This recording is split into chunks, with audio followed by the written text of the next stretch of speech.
Let's tackle another live stream question. I was asked recently on a live stream and didn't get a chance to answer. In your experience working with corporations, what are a few things organizations get wrong when setting goals, and how have OKRs helped?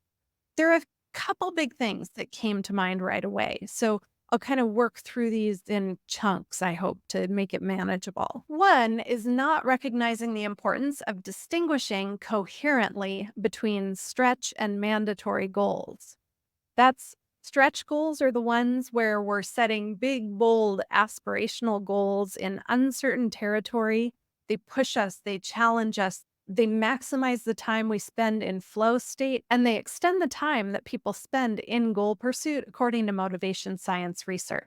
This is wonky, but it's one of the biggest contributors I see that holds organizations back from peak performance. It really hurts employee engagement. There are a few different angles to this as a challenge. For one, it's just a basic trust issue. I've seen people penalized for not achieving stretch goals by enough when a minimum threshold wasn't communicated. So basically, you're telling someone they have a stretch goal and then treating it as a mandatory goal. Personally, I reserve mandatory goals for the areas of financials, milestones for major delivery moments, and big dependencies. But almost everywhere else, if you're in a growth focused culture, you're likely to gain more from stretch goal setting than from setting conservative mandatory goals. You're likely to gain more from stretch goal setting when implemented well than by focusing only on mandatory goals or must hit goals. Another facet that's kind of connected to that issue is when we don't distinguish between mandatory and stretch goals, or when we muddle the two. A lot of times it's ambitious, engaged high performers or high potentials who are wired for stretch goal setting. And if you're not careful with your ops around stretch and mandatory goal setting, you might find your high performers experiencing negative consequences of not fully achieving their ambitious stretch goal, even if they overperformed what might have been a mandatory target.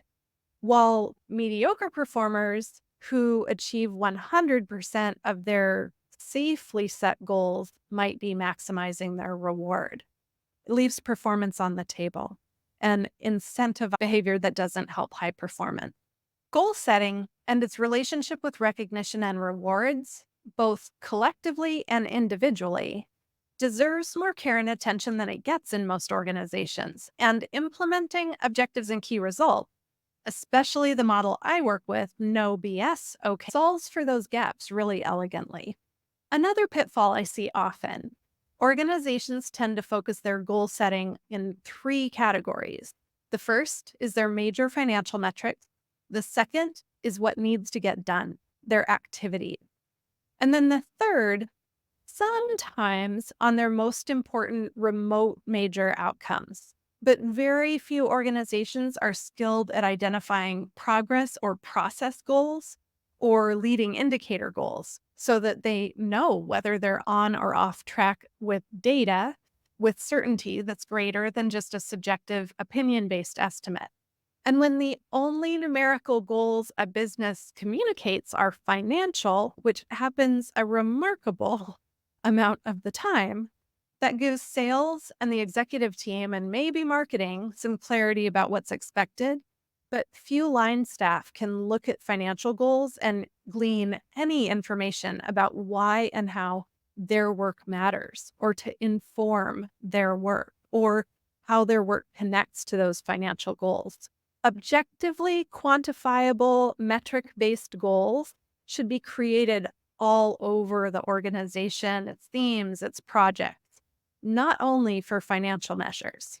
People can be really resistant to creating objectively measurable goals for a long list of reasons, and too many organizations adopt a goal model. They sometimes even call it OKRs, and then let folks just write goals that are all based on activity, because that's what people tend to be more comfortable setting goals around. We feel like we control our activity. We don't feel like we control our outcomes because we don't. We influence them, but we have to make that leap in order to shift to the outcome mindset. Not using and applying those words and meanings consistently and getting really disciplined about what an objective and what a key result is, how they're created, how they're used is another big pitfall. The last one I'll talk about today. When organizations do reach beyond their financial metrics and set metrics based goals, they tend to over focus on traditional business metrics and known key performance indicators or KPIs. Think customer satisfaction, customer retention, margin, and all the other numbers that are in your existing dashboard or in the dashboard you wish you had. Too many organizations look at those existing metrics and start and finish their goal setting there. But doing that reflects creating goals about what already exists. So if you're in a high change, high innovation, transformational space, you've got to create goals about a world that doesn't yet exist. And that means getting creative about how to objectively quantify progress and impact without established business metrics. I teach practices for this, including how to create index measures with available data, how to create key results based on desired or undesired observable behavior. And then there's always build an instrument model to measure or baselining key results to help fill in your data gaps and allow you to set goals around what's most important, not just what you can measure. Existing key performance indicators and business metrics are important, but it's crucial to also consider what you're not yet measuring. Ask yourselves, what data are we overlooking and how can we improve our measurability for the future?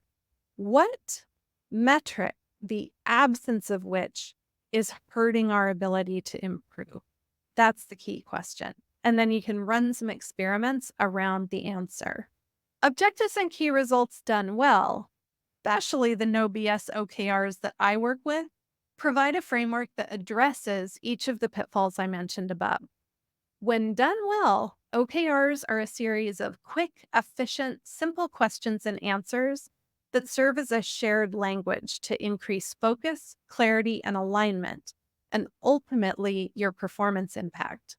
I'm Sara Lobkovich, and I help changemakers and status quo challengers create clear goals, stay focused, and build cultures of growth and high performance. For more information, visit findrc.co, subscribe here, and drop me your questions. I'd love to answer them. I'll see you next time.